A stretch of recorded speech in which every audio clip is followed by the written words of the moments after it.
Rabbi Nachman pose la question, pourquoi? Pourquoi donc? Pourquoi est-ce que les gens sont si loin et pourquoi est-ce qu'ils ne se rapprochent pas? Voilà la question. Alors il nous donne la réponse tout de suite. Il nous dit, c'est uniquement parce qu'ils n'ont pas de stabilité mentale. Alors, stabilité mentale, c'est un grand mot, la stabilité mentale, ou l'équilibre émotionnel, comme vous voulez, c'est des grands mots. Mais en hébreu, on dit Yishuv Hadad. Et ce mot, cette expression Yishuv Hadad, qui littéralement signifie l'installation de la conscience.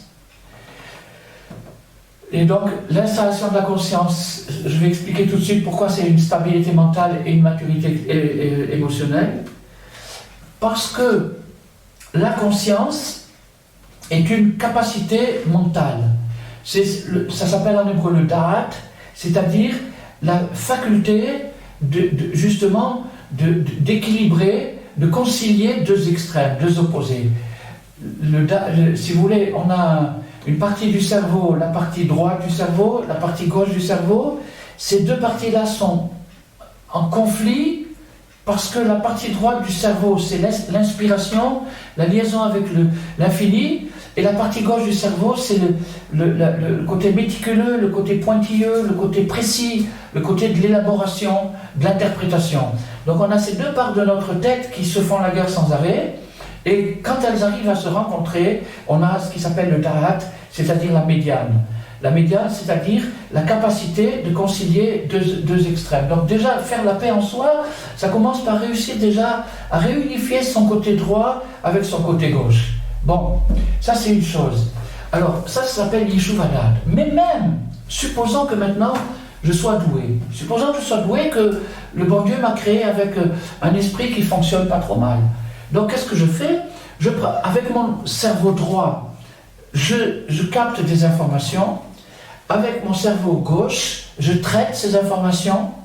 Et avec mon cerveau médian, je rapproche l'information brute avec son traitement et j'obtiens une connaissance. Une connaissance, c'est-à-dire une notion, une idée, une connaissance. Bon, d'accord, très bien. Alors si quelqu'un est doué, qu'il a un intellect, un quotient intellectuel moyen, donc il peut se livrer à longueur de journée à des interprétations, et lorsque l'interprétation retrouve l'information, c'est-à-dire que j'ai bien interprété, j'ai bien compris le message, à ce moment-là, ça s'appelle que je suis conscient, je suis un être conscient. Mais, quand je suis conscient, ça ne suffit pas.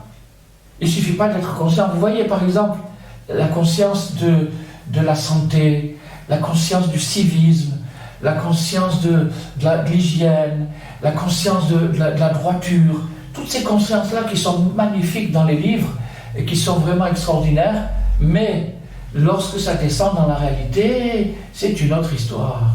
La conscience n'arrive pas à s'imposer sur le côté émotionnel, le côté du cœur, le côté sentimental, avec le subconscient, les parties obscures de la mémoire. Tout ça, c'est des forces que la conscience habituelle n'arrive pas à gérer. Ce qui fait qu'on a des contradictions dans notre comportement. C'est-à-dire qu'on peut avoir des théories, par exemple, il y a des gens qui font des discours contre le racisme, et après dans leur comportement, ils se comportent d'une manière odieuse. Donc pourquoi c'est encore une fois le manque d'unité. Il n'y a pas d'unité. C'est-à-dire que sa tête, elle est quelque part, et son cœur, il est ailleurs. Il n'y a pas d'unité entre la tête et le cœur. L'unité entre la tête et le cœur, ça veut dire que la tête arrive à guider le cœur.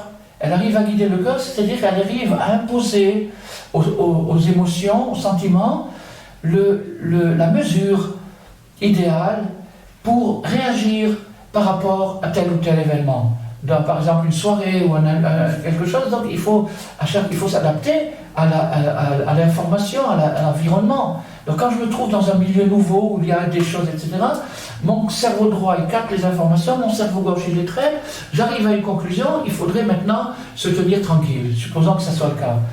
Eh bien, je vais me tenir tranquille pendant 5 minutes, et après, il y a quelqu'un qui va me provoquer, et je vais perdre toute ma contenance, et je vais réagir comme si j'avais rien vu, j'avais rien entendu, et j'avais rien compris. Voilà le drame de l'existence. Le manque d'unité, la dissension, la distance qu'il y a entre la théorie et la pratique, entre la conscience et le cœur.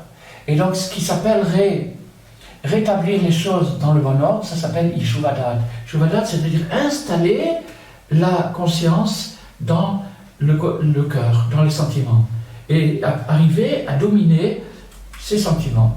Même si par exemple on ressent une colère, on ressent une tension, on ressent une tristesse, on peut être attrapé par la tristesse, on va réagir parce que la conscience nous dira maintenant, il faut que tu mettes ça en veilleuse, il faut que tu t'occupes de la réalité d'une manière responsable.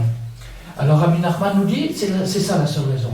Le manque de relation, le manque de communication entre l'esprit et le cœur, c'est ça qui fait qu'on est loin de Dieu. Pourquoi? Parce qu'on est loin de l'unité, puisqu'on n'a pas réussi à ressouder les deux, donc on est loin de l'unité, et c'est à cause de ça qu'on est loin de Dieu, et c'est à cause de ça aussi qu'on ne se rapproche pas de lui.